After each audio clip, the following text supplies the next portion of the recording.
But whatever the cause of conflict with those who do not understand or believe God's plan, those who do understand are always commanded to choose the Lord's way instead of the world's way.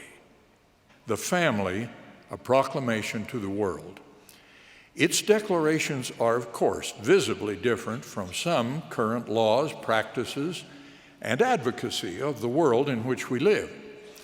In our day, the differences most evident are cohabitation without marriage, same-sex marriage, and the raising of children in such relationships. Those who do not believe in or aspire to exaltation and are most persuaded by the ways of the world consider this family proclamation as just a statement of policy that should be changed. As just a statement of policy that should be changed. In contrast, Latter-day Saints affirm that the Family Proclamation defines the nature of family relationships where the most important part of our eternal development can occur.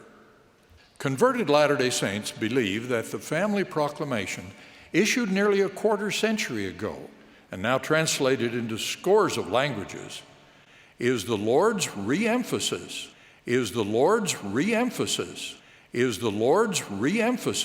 of the gospel truths we need to sustain us through current challenges to the family. As one of only 7 of those apostles still living, I feel obliged to share what led to the Family Proclamation for the information of all who consider it. The inspiration identifying the need for a proclamation on the family came to the leadership of the church over 23 years ago. We felt the confirmation and we went to work. Subjects were identified and discussed by members of the Quorum of the 12 for nearly a year. Language was proposed, reviewed, and revised.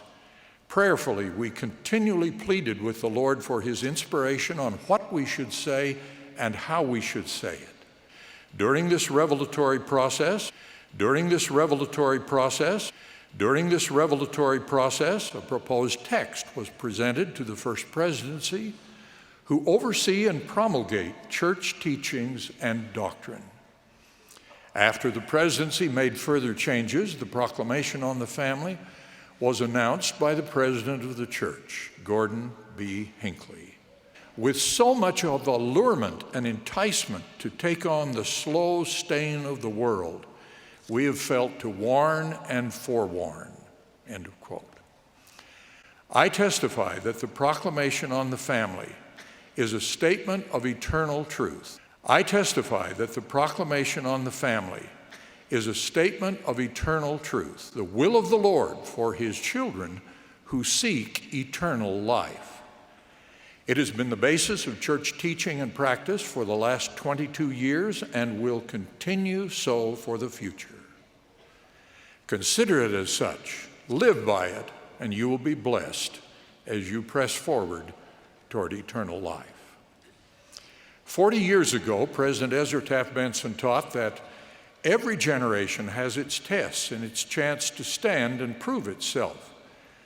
I believe our attitude toward and use of the Family Proclamation is one of those tests for this generation. I believe our attitude toward and use of the Family Proclamation is one of those tests for this generation.